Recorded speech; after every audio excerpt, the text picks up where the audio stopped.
저는 천주교 신자였지만 교회에 다니는 남편을 만나 교회에서 결혼을 하고 권사님, 장로님이신 시부모님 의견을 따라 개종도 하고 교회에서 결혼도 하였습니다.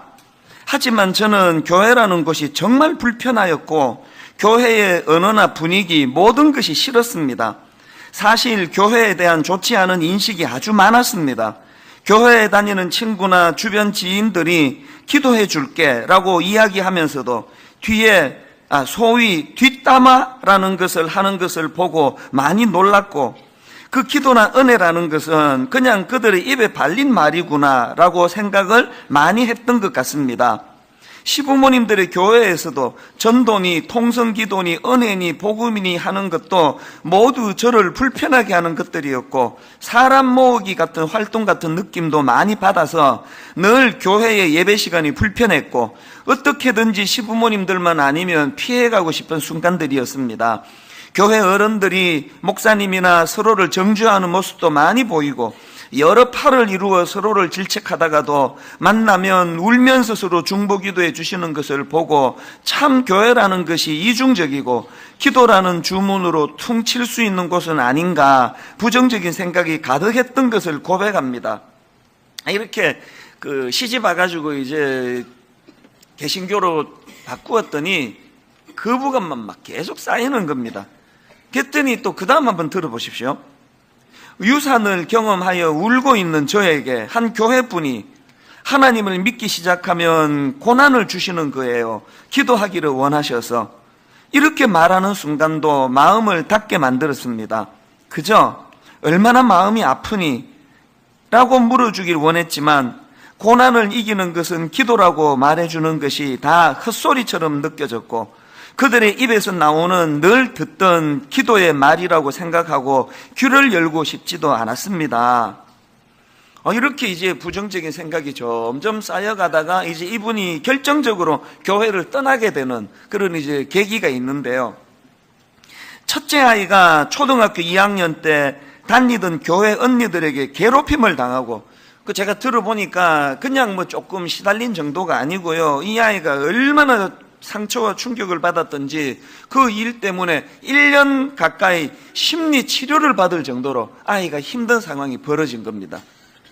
저는 다시는 교회에 가지 않겠다고 다짐했고 시부모님께도 결혼하고 처음으로 단호하게 말씀드렸습니다. 교회 안 다녀서 죄 받으면 할 수 없는 거라고, 그런 거 가지고 죄를 주시는 분이라면 믿어서 뭐 하겠냐고 모진 말도 했던 것 같습니다. 아이 일에, 남편 회사 일에 예수 믿으면 평강이 넘친다더니 평강은 무슨, 이런 말을 만나는 사람마다 했던 것 같습니다. 저희 아이 눈에서 밤마다 고통의 눈물이 쏟아지는데 제 마음 속에는 정말 화가 가득 차기만 했습니다. 그리고 교회를 3년간 나가지 않았습니다. 교회에 가라고 하실까봐 시댁도 잘 나가지 않았던 시간이었습니다. 이게 참 가슴 아픈 이야기 아닙니까? 그렇게 교회에 상처받고 교회를 떠난 지가 3년이 됐는데 대반전이 일어나는 내용이 그 다음부터 펼쳐지는데요. 그런데 어느 날 첫째 딸이 저보고 엄마, 내가 기도가 하고 싶은데 교회에 나가면 안 될까? 내가 기도가 하고 싶고 교회에 가고 싶어 했습니다. 교회는 무슨, 교회에 교자만 들어도 짜증이 나는구만. 그랬는데 지금 생각하면 참 이상한 일이 일어났습니다. 그 말이 며칠이고 머리에 맴돌았습니다. 교회. 그래서 솔직히 아무 생각 없이 딸 기도 한번 한다는데 뭐 하고 분당에서 제일 유명한 교회가 어딨냐고 누구에게 물었더니 분당 우리 교회 이야기를 하대요. 그래서 한번 가봤습니다. 아이 기다리는 동안 잠깐 기다리는 거지 뭐 하면서요. 저는 이찬수 목사님에 대한 사전 정보도 없고 관심도 없던 사람이었고 교회에서 사용하는 모든 단어가 불편했던 사람이었는데 정말 이상한 경험이었던 것 같습니다. 예배 전 찬양 하나를 듣고 그 다음 찬양 하나를 더 듣는데 마치 막힌 하수구가 뚫리는 기분처럼 목에 있는 불편한 가시가 나오는 것 같은 기분의 눈물이 몇십 분 동안 펑펑 쏟아졌습니다. 남편이 창피해할 정도로 울었으니까요. 얼마나 눈물이 나든지 내가 왜 울고 있지? 하는데 정말 그 찬양, 목사님의 말씀, 마지막 축도 몸에 쏟아 부어지는 느낌이 들었습니다. 얼마나 울었는지 모르겠습니다. 그날로부터 이제 1년이 되어 가네요. 전에 부정적으로 여겼던 기도해 줄게 라고 했던 교회 다니던 친구들의 마음이 지금 내가 저 사람을 위해서 기도해 주고 싶은 것과 같은 마음이었던 것은 아닐까, 이런 생각이 드는 요즘입니다. 화면에 비춰지는 울고 계신 성도님들을 보면 저도 모르게 주님, 저 사람도 울고 있습니다. 저와 같이 우는 마음일까요? 저 눈물에 함께 그저 계시기만 해주세요. 저분을 위해 기도합니다 라는 생각을 예배당에서 하고 주님도 그래 주시지 않을까 하는 마음으로 기도를 하게 됩니다.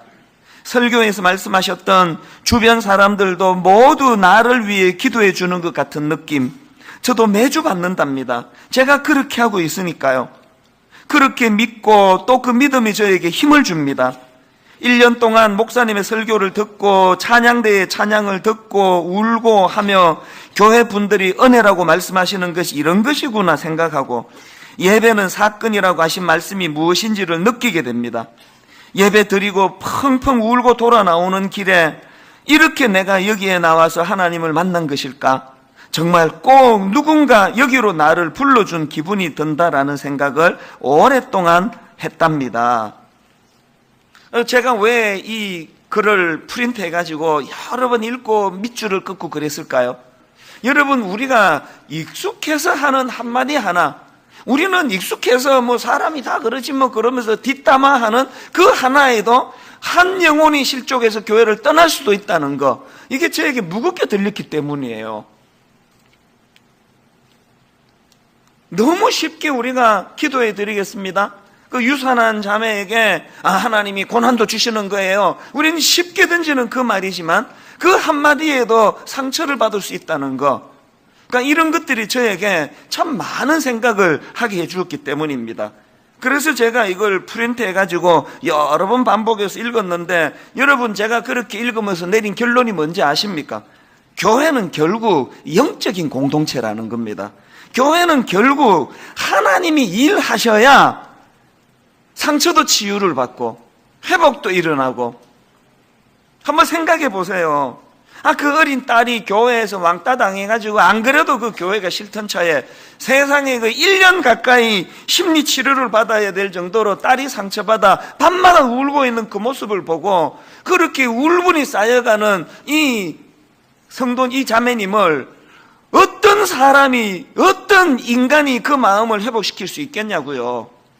그랬는데 여러분, 단번에 그 목에 가시가 나오는 것 같은, 또 막힌 하수구가 뻥 뚫린 것 같은, 그래서 몇십 분을 이 자리에 앉아 눈물을 흘리면서 그 지난 상처가 치유가 되게 하는 이 일을 도대체 누가, 어느 인간이 할 수 있겠냐는 거예요. 하나님이 하시는 거거든요. 하나님이 한 번 그 자매 마음을 어루만져 주시니까 그 3년 동안 마음에 쌓여있던 그 뻥 뚫려지는 치유가 일어날 수 있다면 교회는 영적인 공동체여야 된다는 겁니다.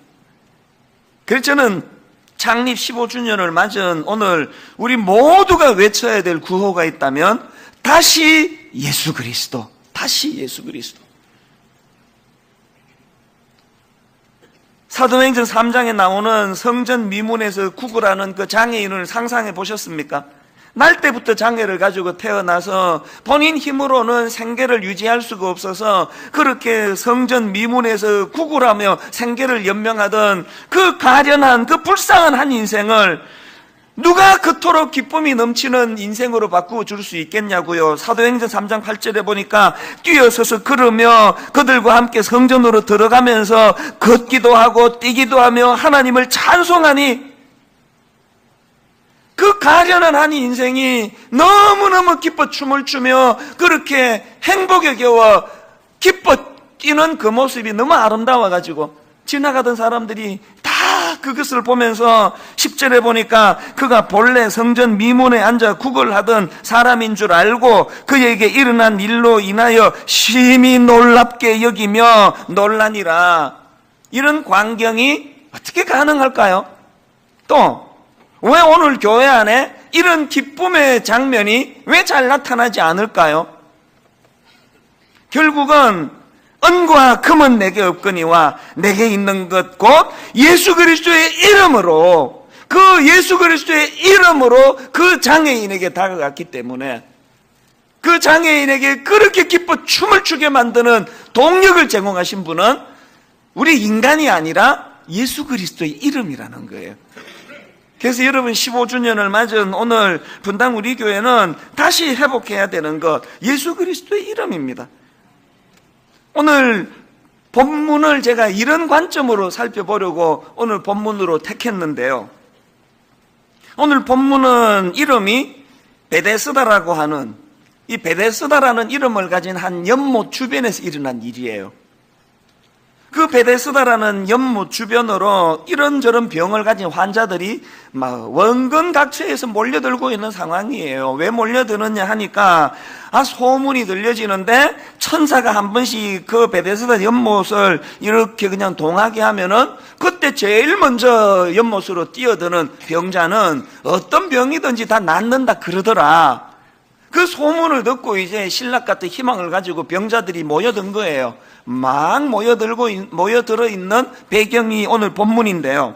제가 이제 이 본문을 프린트해 가지고 들고 다니면서 여러 차례 읽으면서 계속 읽다가 보니까 이 제 머릿속으로 이 본문이요, 딱 두 그림으로 나뉘어지는 거예요. 한 그림은요, 예수님이 계시지 않는 베데스다의 모습이고, 또 다른 한 그림은 예수님이 계신 베데스다의 모습이더라고요.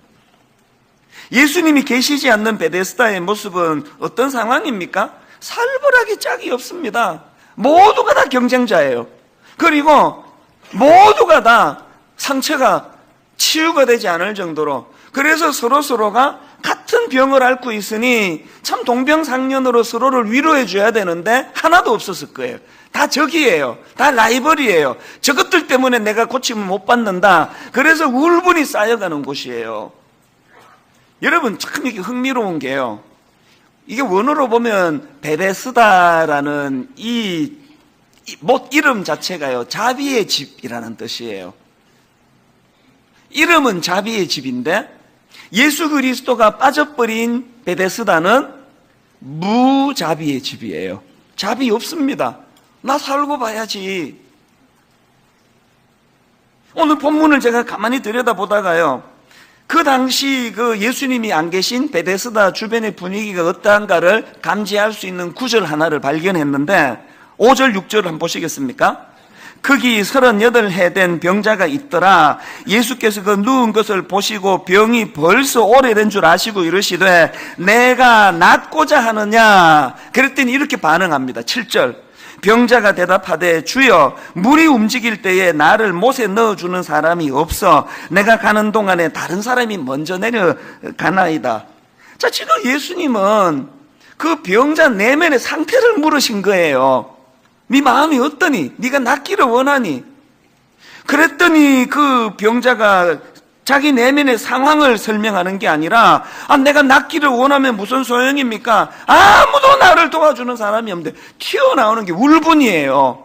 이 병자의 대답 속에 지금 그 베데스다 목가가 얼마나 경쟁심에 찌든, 그리고 그 경쟁에서 낙오된 사람들의 상처, 이것이 묻어나는 이야기입니까?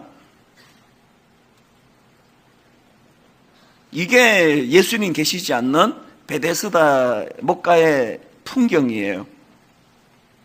여러분, 오늘 교회, 예수님이 역사하시지 않는 교회는요, 딱 이 모습이에요. 교회가 살벌하게 짝이 없고 병원에 육신적인 연약함을 가진 분들이 고침받으러 가시듯이 교회는 영적으로 정신적으로 이런저런 아픔과 상처를 가지고 오신 분들이 모여있다 보니까 그분들이 치유가 잘 안 되면은 교회만큼 복잡한 데가 없습니다. 세상에 그냥 양상이 복잡해요. 그래서 막 상처를 주고받고, 교회가 또 참 희한한 공동체인게요.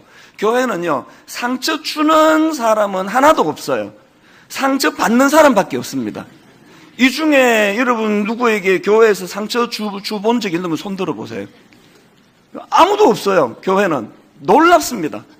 이 중에서 교회에서 사람들한테 상처받아 본 적 있는 사람 손 들어 그러면 다 드실 거예요. 다. 이 교회란 데가 참 희한한 데 아닙니까? 여러분, 베데스다가 이름은 자비의 집인데 예수님 계시지 않으면 무자비의 집, 경쟁의 도가니, 경쟁에서 낙오된 사람들의 상처를 양산하는 곳, 그렇게 되는 것처럼 교회가 그래요. 뭐 얼마나 교회에서 상처를 많이 받는지 몰라요. 아까 그 편지 읽어드렸던 자매님 보세요. 그렇기 때문에 여러분, 이제 창립 15주년을 맞은 오늘 예수님이 계시지 않는 베데스다가 무자비의 집이었지만 거기에 예수님이 나타나셨을 때 대반전이 일어난 것처럼 이제 분당 우리 교회 15주년을 맞이해서 다시 예수 그리스도. 그래서 여러분, 담임 목사가 15년 동안 교회를 이끌다 보니까 점점 그 중요한 인물이 돼가지고 제가 너무 중요한 인물이 돼버렸다면 사표 내라 이런 것 말씀하지 말아주시면 역할을 좀 줄여야 돼요. 제가 너무 중요하지 않도록, 담임 목사가 너무 중요해지지 않도록 제 역할을 좀 줄이고, 다락방을 진행하는데 그 순장님의 역할이 막 너무 강력하셨다. 그러면 순장님들이 좀 영향력을 줄이시고, 장로님들 영향력을 좀 줄이시고, 그렇게 뭐 제가 제일 많이 줄여야 될 거예요. 모든 인간들이 교회 안에서의 행사하는 영향력을 다 조금씩 줄이고, 그 대신에 다시 예수 그리스도가 높임을 받으시고, 예수 그리스도가 영향력을 행사하시고, 예수 그리스도가 계시는 베데스다를 만드는 꿈, 이게 15주년에 우리가 외쳐야 될 다시 예수 그리스도입니다. 저는 분당 우리 교회가 이름만 베데스다, 자비의 집이지 무자비한 교회가 되는 걸 원치 않기 때문에 분당 우리 교회는 예수님이 계시는 베데스다가 되기를 주님 이름으로 간절히 소원합니다. 자, 그렇다면은 예수님이 계시면은 회복되는 것, 어떤 것들이 회복될까요? 몇 가지로 제가 정리를 해봤는데요. 첫째로요, 여러분, 예수님이 계시면 회복되는 것, 첫째가 예수님의 능력이 회복됩니다. 치유의 회복이에요. 치유의 회복. 저는 오늘 본문의 결론 말씀이 너무 좋습니다. 8절 9절 예수께서 이르시되 일어나 내 자리를 들고 걸어가라 하시니 그 사람이 곧 나아서 자리를 들고 걸어가니라.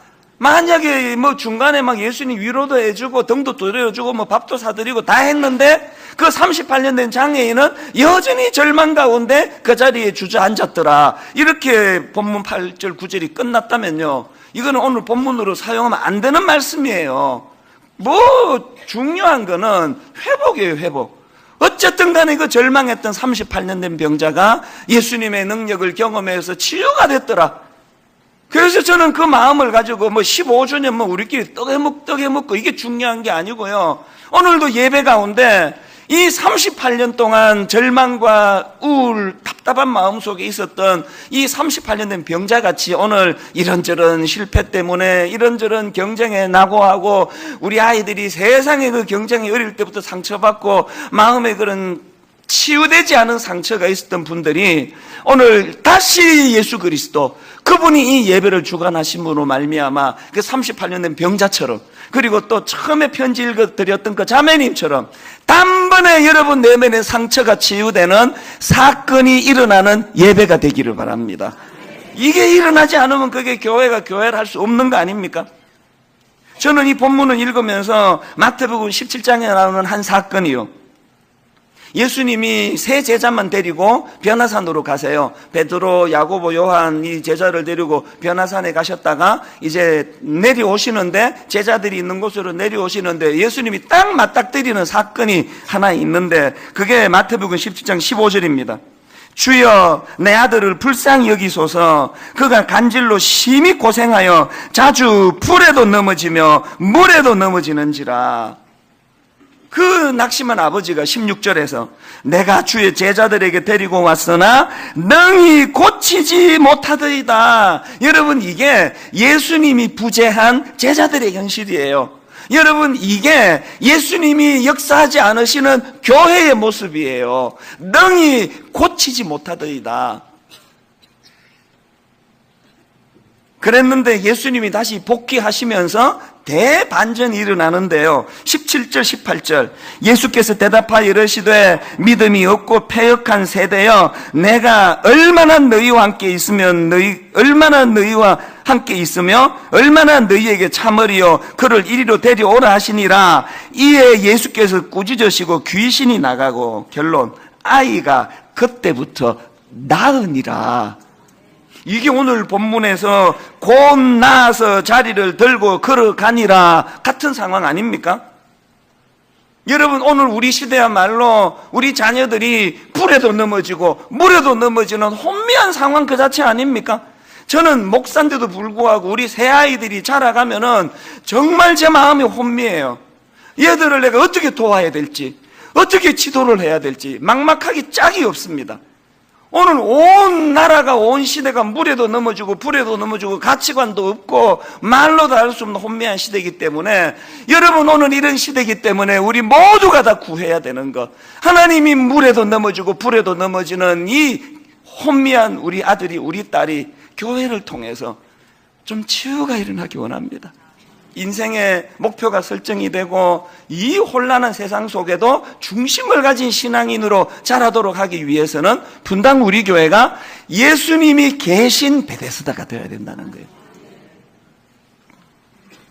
그런가 하면 두 번째로 예수님이 계시면 회복되는 그 하나 더 있는데요.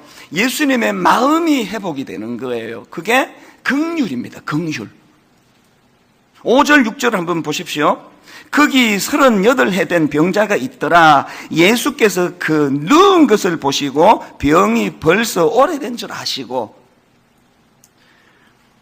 여러분, 사람은요, 자기 생각이 머무는 거기에 눈길이 가게 돼 있는 거예요. 제가 자꾸 이 피부에 뭐가 이렇게 가렵고, 그래서 이거를 이렇게 긁으니까 이게 자꾸 도돌도돌한 게 일어나요. 그러면은요, 이게 이제 병원에 가야 되겠구나, 그렇게 생각하고 집에서 교회까지 걸어가다 보면요, 생전에 처음 보던 피부과가 왜 이렇게 많이 눈에 띄는지 몰라요. 우리 동네에 피부과가 이렇게 많은지 처음 알게 되는 거예요. 왜? 관심이 가는 그곳에 눈길이 가거든요. 학자들이 말하기를 오늘 본문은 6월절이래요. 축제예요. 수많은 사람들이 쏟아져 나와가지고 서로 기쁨을 나누는데, 사람들이 바글바글 거리는데 예수님의 눈길이 38년 동안 고침을 받지 못해 병이 오래된 그 환자에게 주님의 눈길이 가신다. 이게 뭘 의미하겠습니까?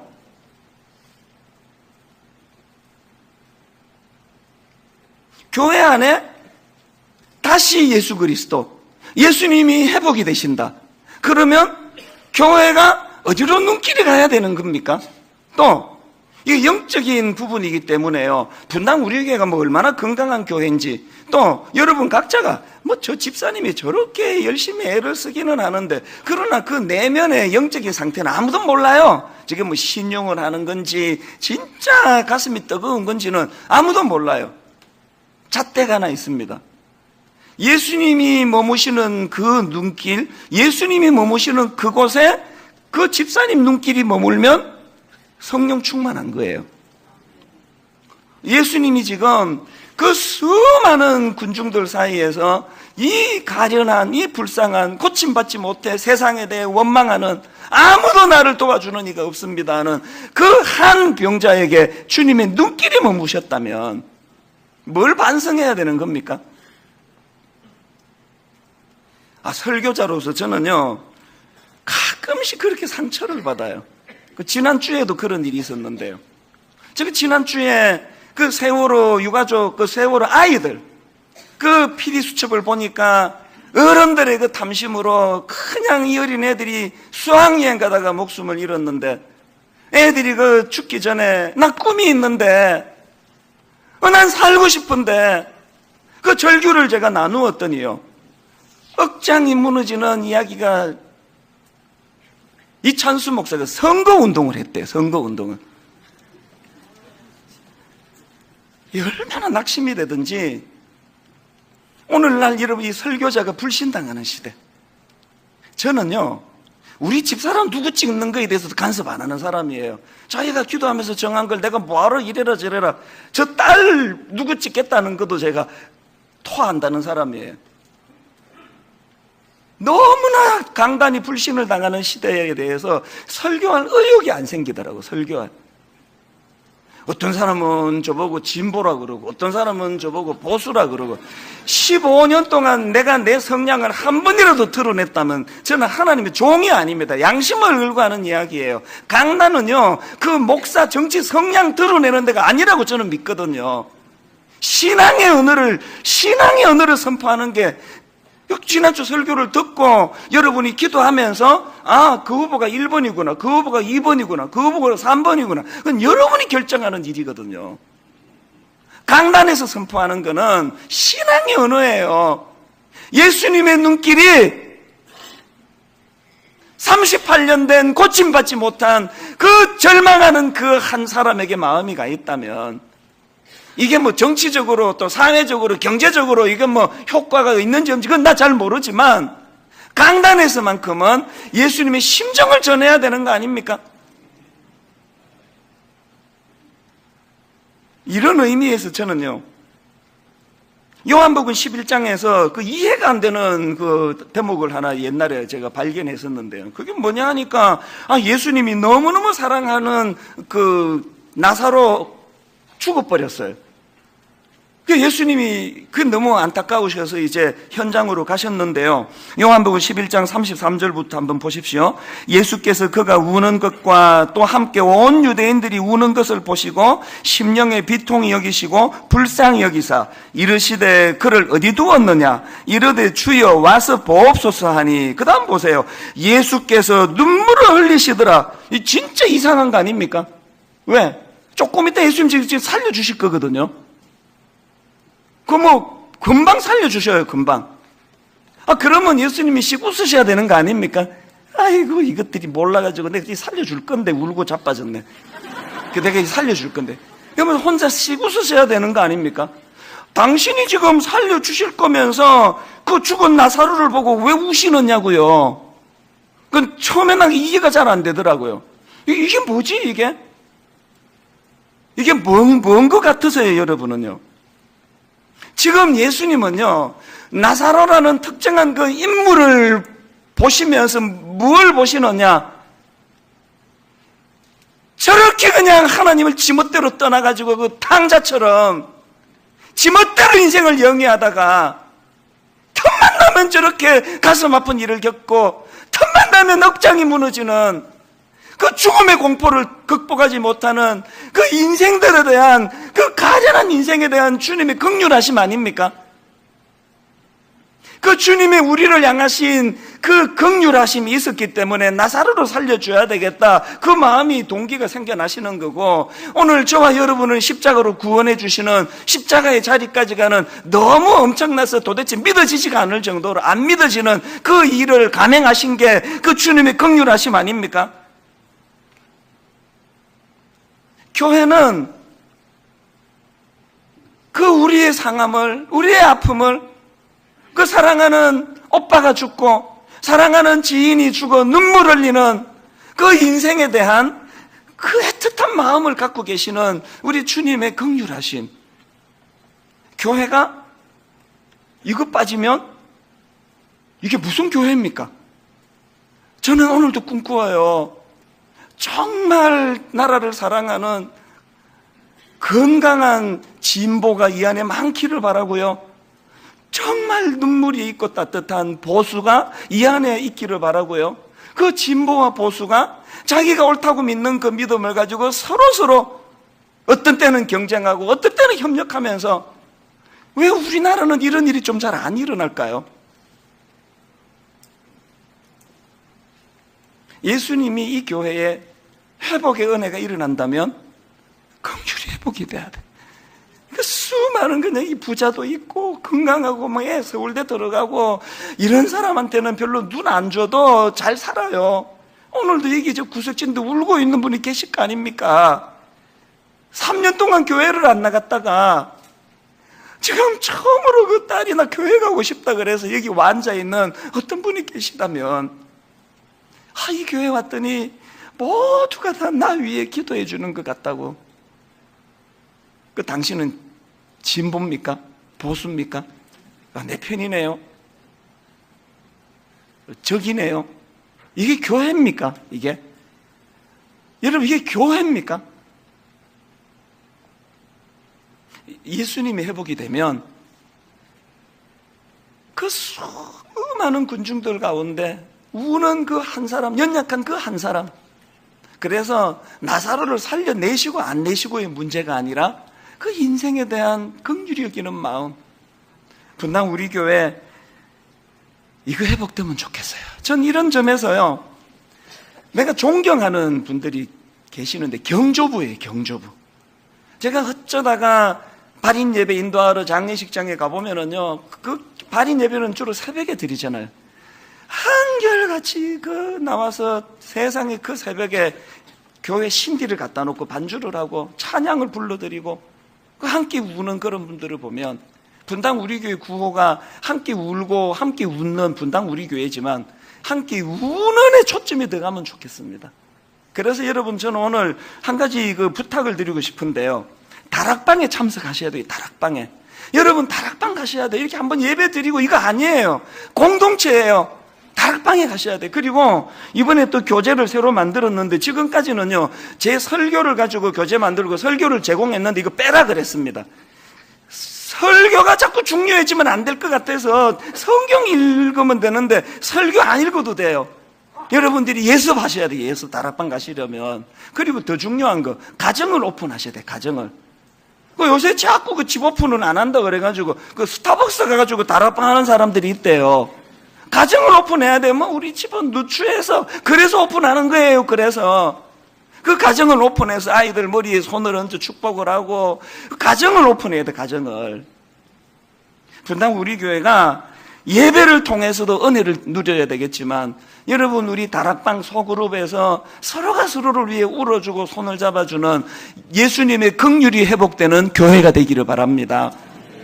마지막 세 번째로요, 예수님이 계시면 회복되는 게 하나 더 있습니다. 예수님 주시는 꿈, 의욕이 회복된다는 사실입니다. 6절에 보니까 예수께서 그 누운 것을 보시고 병이 벌써 오래된 줄 아시고 이러시되 내가 낫고자 하느냐. 세상은요 이런 거 안 물어요. 그냥 기능만 살아나면 돼요. 고쳐 주면 끝이에요. 이게 예수님과 세상의 결정적인 차이예요. 예수님은요 그 사람의 육신이 고침받는 것에도 관심이 있지만 그 과정에서 그가 상했어야 될 그 내면의 상한 마음, 그 아픔, 38년 동안 고침받지 못해 의욕이 꺾여버리고 내 인생은 그저 이제 꿈도 없고 희망도 없다고 하는 이 38년 된 병자의 내면을 치유해 주시기 원하시는 주님. 이제 다음 주일날 우리가 자녀들과 함께 예배를 드릴 예정인데요, 자녀들과 함께 예배를 드리면서 제가 이제 어떤 설교를 해야 될까, 아이들에게, 어른들에게, 그러면서 이제 몇 주 전서부터 본문을 살피고 있는데, 지난 금요일이에요. 금요일 새벽에 이제 제가 말씀을 준비하다가 보니까 개척 초기에 우리 교회에서 특별 새벽 부흥회 하면은요, 그때는 좀 과장하면은 어른 반 애들 반이었습니다. 세상에 그 자는 애들 다 담요 데리고 와가지고 3살, 2살 꼬맹이부터 중학생, 고등학생 다 와가지고 했는데, 교회가 자꾸 커지면서 어른 올 때도 없는데 애들이 안 오기 시작한 게 지난 금요일에 너무 마음이 아프더라고요. 옛날에 우리 특세할 때 애들과 더불어서 같이 불렀던 찬양 중에 지금 우리는 마음을 합하여 진정으로 찬양할 때니 모이자 하나 되자 우리가 갈 길이라, 중고등부 애들하고 불렀던 그 찬양이 너무 그리워지더라고요. 제가 그날 새벽에 검색을 했습니다. 저 찬양을 검색했더니요, 서울에 어느 교회가 나오더라고요. 그 보니까 그 어른 예배 같은데요. 대예배 같은데 이쪽에 한기퉁이 중고등부 애들이 이제 특송을 하는데 이 찬양을 부르는데요. 새벽에 보니까 눈물이 나더라고요. 저 아이들이요. 우리의 젊음 모두 다해 주님을 찬양하며 온 세상에 주의 사랑 전하리라. 일어나 새벽을 깨우리라. 의욕을 말하는 거 아닙니까?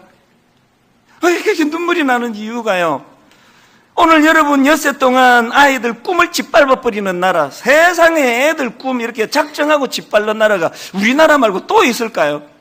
등수를 가지고 니는 1등, 니는 꼴찌. 그날 왜 제가 가슴이 먹먹했냐 하니까 화면으로 그 애들 얼굴을 비춰주는데요, 누가 전교 1등 하는지 누가 꼴찌 하는지 아무도 모르겠어요. 1등도 없고 꼴찌도 없고 모두 다 주님 앞에서 일어나 새벽을 깨우리라 꿈을 이야기하고 꿈을 노래하는데, 하나님 다음 주일날 분당 우리 교회에서도 이런 역사가 일어나게 해주시기 원합니다. 여러분, 제가 부탁이 하나 있는데요, 다음 주일날 예배 중에 부모님 편지 전달하는 시간이 있습니다. 이번 주 중에 여러분 아이에게 정성을 다해서 편지 써주시기를 바랍니다. 프린트로 해가지고 그 애 둘이면은 2장 복사해주고 자 이런 거 말고 한 아이 한 아이 정성을 들여서 그 아이의 마음을 어루만져 주실 수 있도록 그 이번 화요일날 순장반에서 제가 부탁하려고 하는데요, 우리 순장들 보고 좀 헌금 좀 하라 그럴 생각이에요. 모금을 해서 다음 주일날 우리 전체 아이들 한 5,000명 된대요. 이 아이들에게 다 선물을 좀 드리고 전하고 싶거든요. 뭐 비싼 건 아니라도. 결론을 맺으려고 합니다. 여러분, 저는 오늘 3가지 말씀을 드렸습니다. 예수님의 능력, 치유가 회복이 돼야 되고요, 예수님의 마음, 긍휼이 회복이 돼야 되고요, 예수님 주시는 꿈, 의욕이 회복돼야 되고요, 무엇보다 중요한 것, 이것들이 회복되기 위해서는 예수 그리스도가 회복이 돼야 됩니다. 하나님, 이 교회는 예수 그리스도가 십자가로 우리를 구원해 주신 예수 그리스도가, 그분의 능력이, 그분의 긍휼하심이, 그분이 주시는 꿈이 회복되는 교회 되기를 원합니다.